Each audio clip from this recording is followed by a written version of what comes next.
ছিল গরিব ঘরের মেয়ে, যে ফাতেমার পরনে একটা মাত্র কাপড়, ছেঁড়া কাপড়, ময়লা কাপড়, যে ফাতেমার খাওয়া হয় না। এমন ফাতেমার সঙ্গে রাজার মেয়ের বন্ধুত্ব। হঠাৎ করে একদিন রাজার মেয়ের বিয়ে ঠিক হলো। ওই রাজা সারা শহরে সারা নগরে সব রাজার মেয়েদের দাওয়াত করে যখন বাড়িতে এলো, ইহুদি নারী প্রশ্ন করে, আব্বা সবাইকে দাওয়াত করেছো? হ্যাঁ মা, সব রাজার মেয়েদের দাওয়াত করেছি। আব্বা আমার বান্ধবী ফাতেমা, তাকে তুমি দাওয়াত দাওনি? রাজা বলছে, তোর মাথা খারাপ? ওই গরিব ভিখারি ফকিরিনী ফাতেমা, যে ফাতেমার খাওয়া হয় না, তাবলি মারা কাপড়, ময়লা কাপড় পরে থাকে, ওই ফাতেমাকে দাওয়াত দিয়ে আমি আমার রাজপ্রাসাদে আনবো তোর বিয়ে খাওয়ার জন্য? কেমন করে বলিস মা তুই? খবরদার ওই ফাতেমাকে দাওয়াত করার কথা বলবি না, আমি পারবো না। মেয়ে বলছে, আব্বা ফাতেমা ছিল আমার বেস্ট ফ্রেন্ড, যদি ফাতেমা না আসে তুমি আমাকে বিয়ে দেবে কেমন করে? ফাতেমা না আসলে বিয়ে আমি করবো না। মন দিয়ে শুনবেন, আম্মাজান ফাতেমা কেমন নারী ছিল, আম্মাজান ফাতেমার শান ও মান আল্লাহ পাক কত দূর পর্যন্ত, মা ফাতেমার মর্যাদা কোথায়, ছন্দের মাধ্যমে কবি লিখছে, মনোযোগ দিয়ে শুনবেন। এক ইহুদি নারী ছিল, যার বন্ধু ছিল মা ফাতেমা। ভালোবাসা প্রেম মায়া মমতায় ছিল তাদের অনুপ্রেরণা, ছিল তাদের অনুপ্রেরণা। একে অপরের চিন্তা ভাবনায়, একে অপরের চিন্তা ভাবনায়, কথা মায়ারে বন্দনা।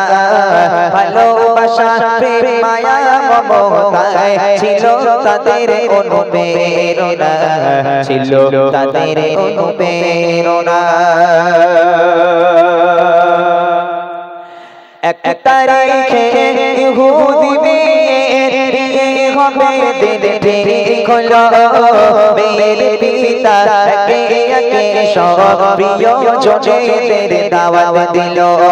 এক তারিখে ইহুদি মেয়ের বিয়ে হবে, দিন ঠিক হলো। মেয়ের পিতা একে একে সব প্রিয়জনদের দাওয়াত দিল, প্রিয়জনদের দাওয়াত দিল।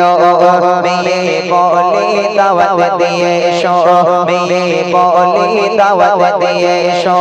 আমার বান্ধবী ফাতেমা না এলে সে আমার বাড়ি, এ বিয়ে আমি করব না, এ বিয়ে আমি করব না। এক ইহুদি নারী ছিল, যার বন্ধু ছিল মা ফাতেমা। ভালোবাসা প্রেম মায়া মমতায় ছিল তাদের অনুপ্রেরণা, ছিল তাদের অনুপ্রেরণা। বাপ যেমন জেদি, মেয়ে তেমন জেদি। বাপ বলছে, মা তুই রাজার মেয়ে, রাজার বাড়িতে আসবে, বড় বড় রাজা বাদশার মেয়েরা আসবে, এই রাজা বাদশার মেয়েদের সঙ্গে গরিব ফাতেমা ওকে নিয়ে আসবো, পারবো না আমি, তোর ফাতেমাকে দাওয়াত দিতে পারবো না। মেয়ে নাছোড় বান্দা, আব্বা ফাতেমা যদি আমার বাড়িতে না আসে তাহলে বিয়ে আমি করবো না, যেহেতু ফাতেমা হলো আমার বেস্ট ফ্রেন্ড, ফাতেমা হলো আমার সবচেয়ে ভালো বন্ধু, যদি ফাতেমা আমার বাড়িতে না আসে বিয়ে আমি করবো না, তোমার কি করার আছে তুমি করো। তোমার রাজা রেগে গেল, রেগে গিয়ে মেয়েকে কি বলছে দেখেন, আসবে বড় বড় রাজা বাদশা,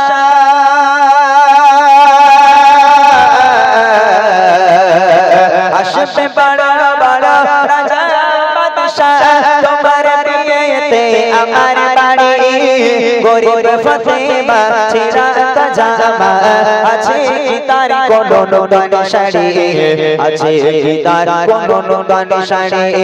বাড়ির সম্মান হবে যে বদনা, বাড়ির সম্মান হবে যে বদনা।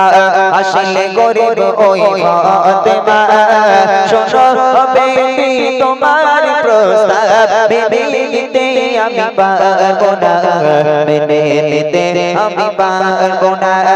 এক ইহুদি নারী ছিল, যার বন্ধু ছিল মা ফাতেমা। ভালোবাসা প্রেম মায়া মমতায় ছিল তাদের অনুপ্রেরণা, ছিল তাদের অনুপ্রেরণা। বাপ হেরে গেল, মেয়ের কাছে পারলো না বাপ। এখন বাপ এখন রাজি তো হতেই হবে, কিচ্ছু করার নেই, যেহেতু মেয়েদের জেদ। বাপরে বাপ, মেয়ে যদি বলে, আব্বা যদি আমার ওই 4000 টাকা দামের ওই কলজের মাথা কিনে না দিয়েছো, ঈদ আমি করবো না। ওরে আল্লাহ, বাপ দিতে বাধ্য, যেহেতু মেয়েদের জেদের উপর কোনো জেদ হয় না। এখন যতই রাজা হও, বাদশাহ হও, মলি সাহেব হও আর মুফতি সাহেব হও, তোমার মেয়ে যদি জেদ ধরে তাহলে তোমার অবস্থা খারাপ। রাজা হেরে গেল। রাজা বলছে মা তোর ফাতেমাকে আমি দাওয়াত দেব, তবে একটা শর্ত আছে আমার। কি শর্ত? না রাজার মেয়েরা যেভাবে দামি দামি পোশাক পরে আমার বাড়িতে আসবে, আমার রাজপ্রাসাদে আসবে, তোর বান্ধবীকে বল যদি গরিব ফাতেমা রাজার মেয়েদের মতো দামি দামি পোশাক পরে আমার রাজপ্রাসাদে আসতে পারে তাহলে এন্ট্রি আছে। আর যদি ওই গরিব ফাতেমা ভিখারির হালাতে ফকিরের হালাতে যদি আমার রাজপ্রাসাদে এসেছে আমি কিন্তু দূর দূর করে তাড়িয়ে দেবো, বল তোর ফাতেমাকে। তখন ফোন টোন ছিল না, ইহুদিন একটি চিঠি লিখলো, চিঠি লিখে ফাতেমার কাছে পাঠিয়ে দিল, বুবু এই ব্যাপার, আগামীকাল আমার বিয়ে, তুমি আমার বিয়েতে এসো, তুমি যদি না আসো বিয়ে আমি করবো না। আম্মা জান ফাতেমা হাসতে হাসতে দাওয়াত কবুল করলো। ঠিক আছে বুবু, আল্লাহ পাক যদি আমাকে বাঁচিয়ে রাখে আগামীকাল তোমার বিয়েতে যাবো ইনশাআল্লাহ। দাওয়াত তো কবুল হয়ে গেল। ফাতেমার খাওয়া হয় না, ঘরে পানি ছাড়া কিচ্ছু নেই, বলছে নাকি নতুন জামা পরে বিয়ে বাড়ি যাবে। এখন আম্মা জান ফাতেমা যখন সন্ধ্যা হয়ে গেল, সন্ধ্যা নেমে এলো, সিজদায় পড়ে চায় নামাজের পাটি ফেলে সিজদায় পড়ে আল্লাহর কাছে এবার কান্নাকাটি শুরু করেছে। আল্লাহ আল্লাহ বান্ধবীকে কথা দিয়েছি বিয়ে বাড়িতে যাব, চোখের পানিতে মা ফাতেমার চেহারা মোবারক ভিজে যায়, মা ফাতেমার যায় নামাজের পাটিটা ভিজে যায়, আল্লাহর কাছে হাউমাউ করে কাঁদছে। আল্লাহ পাক জিবরিলকে ডাক দেয়, এই জিবরিল তাড়াতাড়ি করে যাও, আমার নবীর মেয়ে ফাতেমা কাঁদছে, আমি আল্লাহ সহ্য করতে পারবো না, তাড়াতাড়ি করে যাও, গিয়ে জান্নাত থেকে একটা প্যাকেজ তৈরি করো, একটা দামি পোশাক আর একটা খুশবু নিয়ে চলে যাও, দুনিয়ার বুকে আমার নবীর কাছে দিয়ে এসো। বলে আল্লাহ পাক তার মেয়েকে উপহার করেছে। জিবরিল জান্নাত থেকে একটা প্যাকেজ নিয়ে নবীর হাতে দিয়ে গেল। আমার নবী রাত্রেবেলা ফাতেমার বাড়ি চলে গেল। ফাতেমা দরজা খোলো, দরজা খুলে গেল। আম্মা জান ফাতেমা সিজদায় পড়ে হাউ হাউ করে কাঁদছে। আল্লাহ রাসূল কোনো কথা না বলে ফাতেমাকে ডাক দিল, ফাতেমা এই প্যাকেজটা তোমার কাছে দিচ্ছি, তুমি তোমার ঘরে রাখো, আমি আব্বা কাল আসবো, কাল কথা হবে। এতটুখানি কথা বলে নবী চলে যায়। আম্মা জান ফাতেমা প্যাকেজটাকে ঘরের একটা কোণায় রেখে দিয়ে সিজদায় পড়ে আবার পুনরায় কান্না শুরু করে। তারপর দেখেন কবি লিখছে, খোদার মহিমা কেউ তো বোঝে না,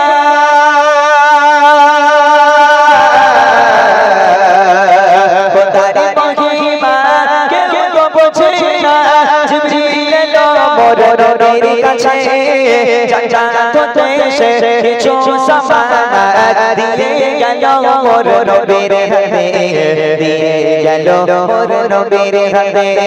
ফাতেমার বাড়ি গিয়ে মোর নবী, ফাতেমার বাড়ি গিয়ে মোর নবী বলছে, শোনো ফাতেমা খোদার উপহার তোমার তরে, কবুল করো এই নজরানা, কবুল করো এই নজরানা।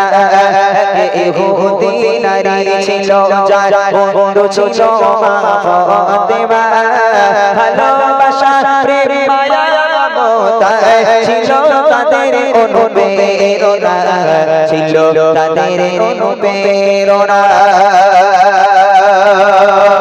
সকাল হয়ে গেল, এইবারে বিয়ে বাড়ি যাবার পালা, পোশাক জোগাড় হয়নি। মা ফাতেমা বাইরে এসে দেখছে সূর্য উদয় হব হব ভাব, এখনো পোশাক জোগাড় হয়নি, বিয়ে বাড়িতে যেতে হবে। আম্মা জান ফাতেমা আবার কান্নায় বসেছে, কান্না শুরু করেছে। আমার নবী আবার ফাতেমার বাড়ি এলো ভোরের বেলা। ফাতেমা দরজা খোলো, দরজা খুলে গেল। আম্মা জান ফাতেমার সামনে দাঁড়িয়ে আছে। আল্লাহ রাসূল দেখছেন মা ফাতেমা চোখ দিয়ে টপ টপ করে পানি গড়িয়ে পড়ে। আল্লাহ রাসূল বুঝতে পারলো, কোনো কথা বললো না, শুধু বললো, ফাতেমা কাল রাতের বেলা যে জিনিসটা তোমার কাছে দিয়েছিলাম তুমি কি খুলেছো, খুলে দেখেছো? ফাতেমা বলছে, আব্বা আপনি তো খুলতে বলেনি, রাখতে বলেছেন, আমি রেখে দিয়েছি। বলে খোলো। প্যাকেজটাকে নিয়ে আসা হলো, প্যাকেজটাকে খোলা হলো। খোলার পর আম্মা জান ফাতেমা দেখছে আল্লাহ পাক আল্লাহ তাআলা আরশে আজিম থেকে দুনিয়ার বুকের সবচেয়ে দামি একটা পোশাক আর দুনিয়ার বুকের সবচেয়ে দামি একটা খুশবু আল্লাহ পাক জান্নাত থেকে ফাতেমাকে উপহার করেছে। একবার জোরে বলুন না সুবহানাল্লাহ। খুশিতে বাগে বাগ তাড়াতাড়ি করে গোসল করে ফ্রেশ হয়ে যখন জান্নাতি পোশাক ফাতেমা পড়েছে, খুশবুটা লাগিয়েছে, আব্বার কাছে গেল, আব্বা আপনি আমাকে বিদায় দেন, আমি বান্ধবীর বিয়েতে যাব। রাসূল বলছেন, ফাতেমা যাচ্ছ যাও, দুটো কথা খেয়াল রাখবে, কোনো পর পুরুষ যেন তোমার চেহারা দেখতে না পায়। যে সমস্ত নারীরা পর পুরুষের সঙ্গে ওঠা বসা চলাফেরা কথাবার্তা, ওই সমস্ত নারীরাও যেন তোমার আশেপাশে না আসতে পারে, যাও চলে যাও। বিদায় নিয়ে গুটি গুটি পায় ফাতেমা রাজপ্রাসাদ দিকে চলে গেল। রাজপ্রাসাদে পৌঁছে গেল, যেই পাটা রেখেছে আম্মা জান ফাতেমা দেখছে সারি সারি লাইন দিয়ে বসে আছে সব রাজার মেয়ে, একটা সাধারণ মেয়ে সেখানে নেই। যেই মা ফাতেমা ঢুকেছে রাজপ্রাসাদে, রাজার মেয়েদের অবস্থা কি হচ্ছে দেখেন। যখন ফাতেমা আসে সে বাড়ি, চমকে ওঠে যত রাজা বাদশা, কি অপরূপ পোশাক ফাতেমার, হারিয়ে যায় সব মুখের ভাষা।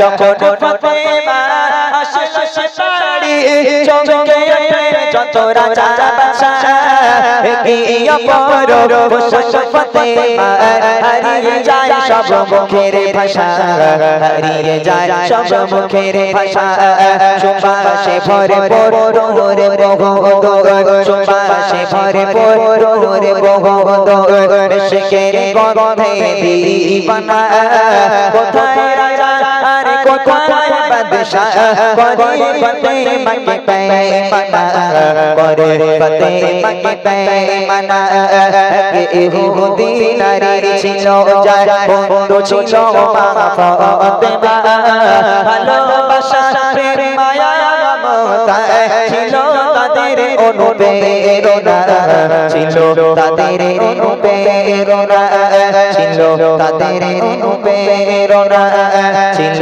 তাদের অনুপ্রেরণা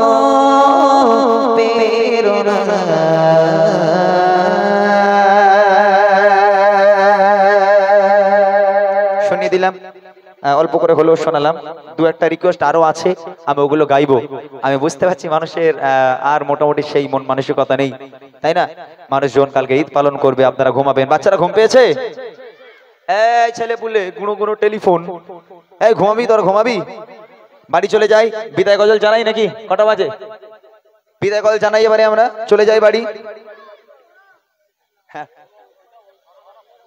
আরে একটুখানি বাকি আছে ওই জন্য ছেড়ে দিলাম পুরোই গাইলাম এটা পুরোই গেয়ে দিচ্ছি আমি অসুবিধা নেই মেন পর্যন্ত গেয়ে দিচ্ছি এরপর আমার নামটা আছে ওটা আর বললাম না বাদ দেন চলেন এটা পুরোই গেয়ে দিলাম এটা আমি অসুবিধা নেই দুটো রিকোয়েস্ট আছে আমার একজন ভাই বলে গেল প্রভু তুমি বলেছো রসুল দেবে না আর একটা আছে বুড়িমা বুড়িমা এই বুড়িমা শুনবি শুনবি ও বুড়িমা কোথায় চলো এটা গছরে মাথায় নিয়ে এসেছে মোহাম্মদ চলে তার ভয়ে এটা কার গজল জানিস বলতে পারবি এই গজল শুনেছিস যদি বলতে পারিস কার নকলে আমি এই গজলটা বলছি কি বলবো আমার ফোনটা দিয়ে দেবো যা যদি বলতে পারিস আমি কার নকলে গজল বলছি বল আরেকবার শোন ভালো করে কোন কোন শিল্পীর নকলে আমি গজলটা বলছি বল দেখে ও বুড়িমা কোথায় চলো গজরি মাথায় নিয়ে এসেছে মোহাম্মদ চলে তার ভয়ে শোনা শোনা বুড়িমা বড় কাছে তুমি বলো না কে দিয়েছে ব্যথা তোমায় কি হয়েছে বলো না কোথায় চলো গজরি মাথায় নিয়ে এসেছে মোহাম্মদ চলে তার ভয়ে বলতো কি বাবা কোন শিল্পী ভাই আপনারা বলতে পারবেন হ্যাঁ ঠিক বলেছে এমডি মোজাফফর হোসেন সাহেব আমার বাবু হয় তো মাশাআল্লাহ সত্যি ওনারা আজকের এই গজল জগতে আমাদের জন্য অনেক সাহায্য করেছে অনেক হেল্প করেছে তারা যদি গজল না নিয়ে আসতো কোথায় পেতাম আমরা উনি গাইতো এই শিশু নবীকে দাও না নিয়ে যাবে হালিমা তোমার এই শিশু নবীকে দাও না নিয়ে যাবে হালিমা তোমার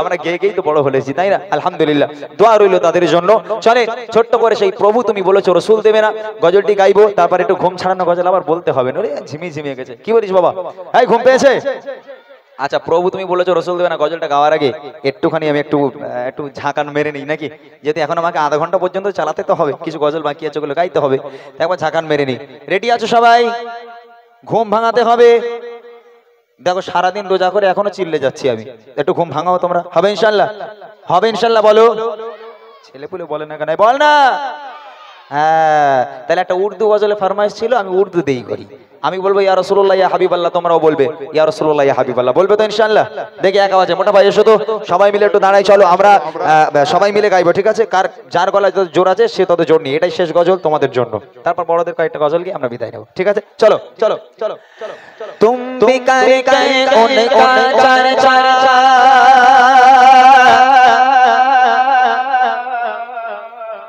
अपने दिल चमका उच्च में यो नबी का झंडा, उच्च में यो नबी का झंडा, घर घर घर लहराओ पुकारो या रसूल अल्लाह। এই ছেলে বলে একটু বল বাবা আল্লাহর কি ওরম করিস নি, দেখ ওরম করিস নি, দেখ আল্লাহর কি একটু বল, তোরা চোখ বুলু হয়ে যাবে তো। সবাই মিলে বল একটু ওরম কেন তোরা, আমি আমার এই শরীর দেখ, আমি এই শরীরে কতটা চাপ নিচ্ছি তোরা জানিস, সারা রাত ঘুমাইনি, আবার আজকে এসে প্রোগ্রাম করছি, তোরা একটু বল বাবা ওরম করিস না, আল্লাহকে তো দুটো করে বে হবে, বল একটু বল বাবা বল ওরম করিস। চলো तुम भी कर गए उनका चर्चा, अपना दिल चर्चा, उच्च में यो नबी का झंडा, उच्च में यो नबी का झंडा, घर घर घर लहराओ पुकारो रसूल अल्लाह या हबीब अल्लाह। शबाई बोलो रसूल अल्लाह या हबीब अल्लाह, जोरे जोरे रसूल अल्लाह या हबीब अल्लाह। शबाई बोलो या रसूल अल्लाह या। তুমি লাইটের রং করো না, ভালো লাগছে কি লোক বলে তোমার সাইজ তো এর মতো, তুমি একটু করো এরকম কেন তুমি। যাক ভাইগুলো মানে যারা লাইট চালাচ্ছে খুব ভালো, এরা এরা ভালো বেশ লাইট সময় সময় এরকম হচ্ছে না, আমি বলছি একটু করো করো, মন নরম করে করো, বলছে যখন আর কি কর। বাচ্চা কাছে কিন্তু আর বলে না ইমরান ভাই, তুমি কানে ওই দিয়ে বুঝতে পারছো কিনা কি নাই বলছিস তোরা ইয়া রাসূলুল্লাহ ইয়া হাবিবাল্লাহ বলছিস সত্যি তো? কই চোখি হাত দে বল দেখি। ওই যে ভেলা শিল্পী এনে দে চোখি হাত দে বলবি বলবি, কই একবার তাকবীর দে, নারায়ে তাকবীর। না এবার মনে হচ্ছে আস্তে আস্তে তোদেরও ব্যাটারি শেষ, এই যেরকম ব্যাটারি শেষ তোদেরও মনে হয় ব্যাটারি শেষ। একটু জোর করে দে নারায়ে তাকবীর, নারায়ে তাকবীর। একটাই ছন্দ গাইবো, জোরে সোরে হবে, ঠিক আছে? দেখি या रसूल अल्लाह या अरो जोरे रसूल अल्लाह या हबीब अल्लाह। शबाई बोलो रसूल अल्लाह या हबीब अल्लाह या रसूल अल्लाह। कहना इसे हमको प्यार है, जो किया लगाया उसका मेरा प्यार है। सरकार किया মারহাবা, क्या कहना है, কি বলতে হবে? মারহাবা। একটু বল না, ওরকম করিস কেন, বল একটু জোরে হবে মারহাবা। सरकार किया বলে না হিংসুটে, খুব হিংসুটে এখানকার ছেলে বলে। জোরে বল, তোদের বই দিয়েছি আমি, তোর ওরম করবি বল, জোরে বল একটু, আল্লাহর কি বল একটু বল। सरकार किया মারহাবা মারহাবা একসঙ্গে বলবে। सरकार किया सरदार किया और उच्चा बोलो दीवानो बोलो सब मिलकर बोलो उच्चा बोलो सब मिलकर बोलो दीवानो बोलो मिलकर बोलो और उच्चा बोलो सब मिलकर बोलो उच्चा बोलो मरहबा या रसूल अल्लाह या हबीब अल्लाह। शबाई बोलो रसूल अल्लाह या हबीब अल्लाह। दिन तरफ रहा है झंडा आगे सीना, दिन तरफ रहा है झंडा आगे सीना। कदमा वही मिलेंगे मुझे चलो मदीना, कदमा वही मिलेंगे मुझे चलो मदीना। दिन तरफ रहा है दिन तरफ रहा है झंडा आगे सीना, कदमा वही मिलेंगे मुझे चलो मदीना, कदमा वही मिलेंगे मुझे चलो मदीना। मानो सातों का गए गरीब हूँ हीना, मानो सातों का गए गरीब हूँ हीना। मेरे इश्क ने मुझको ले चल तू जानिबे मदीना, मेरे इश्क ने मुझको ले चल तू जानिबे मदीना। भाग के जाने वाले जाकर पारे यादों से, भाग के जाने वाले जाकर पारे यादों से। मेरा पैर साएगा गाना शाहे यारब से, मेरा पैर साएगा गाना शाहे यारब से। कहना के शाहे आला, कहना के शाहे आला, जो गम जमारा दोनों जहां में इसका है आप सहारा हालात कुरान से सिस्टम गुजर रहा है हालात कुरान से सिस्टम गुजर रहा है बताओ दिल से फरियाद कर रहा है बताओ दिल से फरियाद कर रहा है बार बार खादो सारे से मदीना बार बार खादो सारे से मदीना आका मुझको दिखा दो सारे से मदीना बेशक बना लो वाला हमने धोखा ढोका बेशक बना लो वाला हमने धोखा ढोका बेशक बना लो वाला हमने धोखा ढोका हुजूर है सकोई जामो जाए हुजूर है सकोई जामो जाए सलाम के हाज़िर गुलामो जाए सलाम के हाज़िर गुलामो जाए मेरा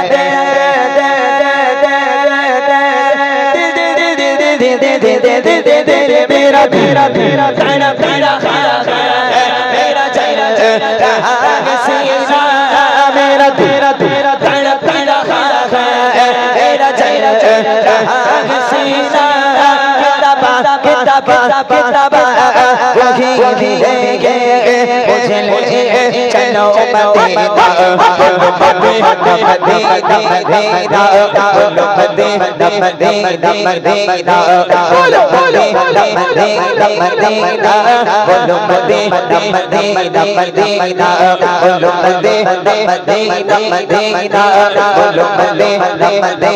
मदीना बुला लो ना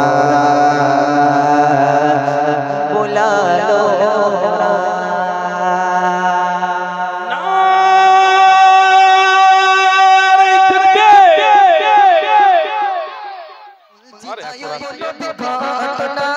শোনো মুমিন মুমিনা বলছি আয়ো কোনো ঘটনা শোনো মুমিন মুমিনা স্বামী স্ত্রীর ভালোবাসা কেমন ছিল দেখো না ওর স্বামী স্ত্রীর ভালোবাসা কেমন ছিল দেখো না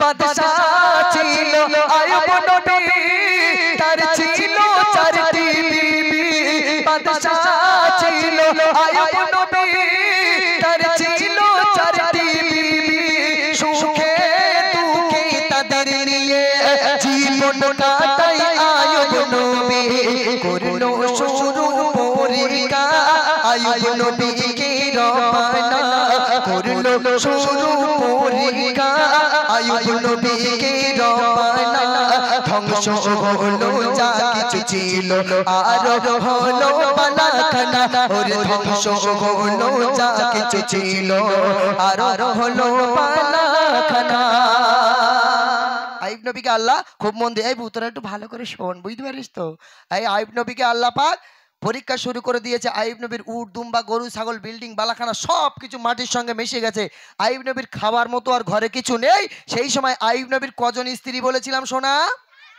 4 জন স্ত্রী তো আইব নবীর 4 জন স্ত্রীর ভিতরে এবার কি যুক্তি হচ্ছে দেখুন চিন্তায় পড়ে নবীর বিবি আর তো কিছু নাই না খেতে পেয়ে মরবো এবার কি হবে উপায় তিনজন বিবি যুক্তি করছে চিন্তায় পড়ে নবীর বিবি আর তো কিছু নাই না খেতে পেয়ে মরবো এবার কি হবে উপায় কুষ্ঠ রোগে ভরে কেন আয়ুব নবীর সারা দেখো কুষ্ঠ রোগে ভরে কেন আয়ুব নবীর সারা দেখো চলে গেল তিনটি বিবি রইল বিবি রহিমা চলে গেল তিনটি বিবি রইল বিবি রহিমা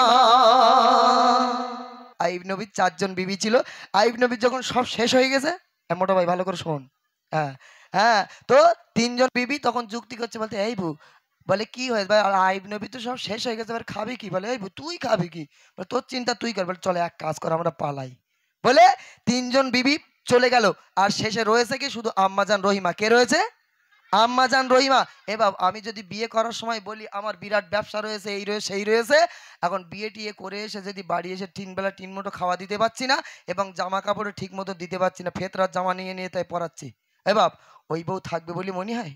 হ্যাঁ, ওই বউ কি কর বলে, এই দেখো 50 টাকা দাও দিলে একটু ডাক্তার বাড়িতে ঘুরে যায়, মার ব্যথায় আর উঠতে পারি না, ওই 50 টাকা আমার কাছে ধার দেনা করে নেবে, যে অটোই করে যে টোটোই করে উঠবো ওই টোটোওয়ালার সাথে কোথায় চলে যাবে আর খুঁজে পাওয়া যাবে না, বুঝতে পারেননি? হ্যাঁ, ও বেটি আর ভিটে আসবে না।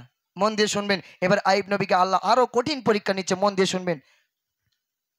শরীর হতে দুর্গন্ধ ছড়ায় সারা কেরাময়, আইয়ুব নবীর শরীর পচিয়ে দিয়েছে আল্লাহ, দুর্গন্ধ ছড়াচ্ছে, বলছে দেখুন শরীর হতে দুর্গন্ধ ছড়ায় সারা কেরাময়, গ্রামবাসীরা সবাই মিলে আইয়ুব নবীকে তাড়ায়, স্বামীকে ছেড়ে বিবি রহিমা কোথাও তিনি গেল না, ভালো ভালো শোন, স্বামীকে ছেড়ে বিবি রহিমা কোথাও তিনি গেল না, স্বামীকে নিয়ে গুটি গুটি পায়ে জঙ্গলে দিল রওনা, ওর স্বামীকে নিয়ে গুটি গুটি পায়ে জঙ্গলে দিল রওনা। কি ভালোবাসা, কি মোহাব্বত, আর আমাদের ঘরের ভালোবাসা মোহাব্বত সকাল থেকে রাত শোবার আগ পর্যন্ত স্বামীর মাথা 3 বার চিবিয়ে খাচ্ছে বাপ, সকালবেলা একবার, দুপুরবেলা একবার, রাত্রে শোবার সময় গ্যাসের ট্যাবলেট হিসেবে খেয়ে তারপর সচ্ছে, নইলে পেটে গ্যাস হচ্ছে, বুঝতে পারেননি? তবে এদিকের ভাবিরা খুব ভালো, স্বামীর পায়ে যদি পায়খানা লেগে থাকে এরা মাথার চুল দিয়ে সব পরিষ্কার করে দেয়, খুব ভালো। যা বলছি আমাদের নিউ টাউনের কথা বলছি, আপনাদের এলাকার মায়েরা খুব ভালো, বলছে দেখুন। এবং আইয়ুব নবীর যখন গ্রামবাসীরা শরীর পচে গেছে বলছে আইয়ুব তোমাকে আর গ্রামে থাকা যাবে না, তুমি চলে যাও। আইয়ুব নবীর স্ত্রী আম্মা জান রহিমা আইয়ুব নবীর হাতটা ধরে বলছে চলো তোমাকে নিয়ে জঙ্গলে চলে যাবো। এ বাপ, আমার যদি শরীর পচে যায় আর আমার গ্রামবাসী ভাইয়েরা, আমার এই ভাইয়েরা যদি আমাকে তাড়িয়ে দেয়, আমার বউ কি আমার বলবে চলো তোমার জঙ্গলে যাচ্ছি, বলবে বাপ? হ্যাঁ, আমার বউ কি বলবে? আমার দিক ফিরে টান টান হয়ে দানা বুকে জোড়া লাথি মেরতিস, ওখানে পড়ি মারণ বাবুর বাড়ি টান রাখতেছি, বুঝতে পারিনি? হ্যাঁ, তবে এই এলাকার ভাবিরা খুব ভালো, স্বামী যতদিন না মরে ততদিন ঘরের বাইরে পালাবায় না, খুব ভালো। বলছে দেখুন আরো কত কঠিন পরীক্ষা নিচ্ছে আইয়ুব নবীকে, বলছে দেখুন পোকাই ভরে গেল দেখো ঠোঁটে ও গালে, পোকাই ভরে গেল দেখো ঠোঁটে ও গালে, ঠোঁটের পোকা ঠোঁট দিয়ে বিবি রহিমা ফেলে, জোরে হবে না সুবহানাল্লাহ? একটু জোরে হবে না সুবহানাল্লাহ? এবারে আইয়ুব নবীকে আল্লাহ জিভে আর ঠোঁটে পোকা দিয়েছে। আইয়ুব নবীর স্ত্রী যখন আম্মাজান রহিমা হাত দিয়ে ঠোঁটের পোকাগুলো তুলে ফেলবে, আইয়ুব নবী বলছে রহিমা আমার ঠোঁটে হাত দিও না, এই যন্ত্রণা এই কষ্ট আমি সহ্য করতে পারছি না, আর রহিমা তুমি আমার ঠোঁটে হাত দিও না। আহারে আম্মাজান রহিমা চিন্তা করলো ঠোঁটে তো হাত দেওয়া যায় না, কিভাবে কি করা যায়, নিজের ঠোঁট দিয়ে স্বামীর ঠোঁটের পোকাগুলো তুলে তুলে ফেলছে। একটু জোরে হোক না সুবহানাল্লাহ? একটু জোরে হবে না সুবহানাল্লাহ? এবার আমার যদি ঠোঁটে ক্যান্সার হয় কিংবা পোকা হয় আর আমি একটা গ্লাসে যদি মুখ লাগিয়ে পানি খাই আর আমার বউডারা যদি ডেকে বলি এই ছকি নাই শোন আমি তো 2 দিন পরে মরে যাবো, আমি ঠোঁটে পোকা হয়ে গেছে, তা আমি যে জায়গায় ঠোঁট লাগিয়ে পানি খেয়েছি তুই একটু খা দিন, ও বাপ খাবে বলে মনে হয় ওই গ্লাস তুলে থম নাই মেরে আমার দাঁত সব ফেলে দেবে, বুঝতে পারিনি? বলে তুই মরতিস মর, আমার লে মরিস কেন? হ্যাঁ, আমার এখন আজ তো কাল পড়ি, তুই মরে গেলে আমি একটা বিয়ে করতে পারি, বুঝতে পারিনি? হ্যাঁ, তবে আপনাদের গ্রামটা বাদ দিয়ে বলছি, যা বলছি এই মান্নান ভাইয়ের গ্রামের কথা বলছি। বলছে দেখুন পোকাই ভরে গেল দেখো ঠোঁটে ও গালে, ঠোঁটের পোকা ঠোঁট দিয়ে বিবি রহিমা ফেলে, আইয়ুব নবী বলে বিবি সবাই গেল ছেড়ে, তুমি কেন আমায় নিয়ে আছো এখনো পড়ে, স্বামীর সেবায় মিলিবে খোদার জান্নাত নসিবে। ও মায়েরা মন দিয়ে শুনুন, স্বামীর সেবায় মিলিবে খোদার জান্নাত নসিবে, স্বামীর সেবায় মিলিবে খোদার জান্নাত নসিবে, তাই জীবন গেলেও করব সেবা, স্বামীকে ছেড়ে যাব না, তাই জীবন গেলেও করব সেবা, স্বামীকে ছেড়ে যাব না। আইয়ুব নবী বলছে সব বিবিরা তো চলে গেল, রহিমা তুমি কেন এত কষ্ট করছো, তুমিও চলে যাও। ওই সময় আম্মা জান রহিমা বলছে আমি জানি আপনার পায়ের তলায় আল্লাহ আমার জান্নাত গোপন করে রেখেছে, তাই আমার জীবন থাকতে আপনাকে আপনার সেবার থেকে আমি দূরে যাব না। একটু জোর হোক না সুবহানাল্লাহ। হ্যাঁ, তাহলে তারা কত সেবা করেছে, নবীর বিবি হয়েও তারা কত সেবা করেছে। আর আমরা তো নবী টবি না, আর আমাদের সেবা পাব এক গ্লাস পানি চাইলি বলে চকি 40 হয়েছে না 45 হয়েছে না, কলসিতে পানিটা ঢেলে গিলতে পারছো না, বুঝতে পারেননি? তবে স্বামীকে সেবা করুন। আসুন পরবর্তী শিল্পীর মুখ থেকে শুনতে থাকুন।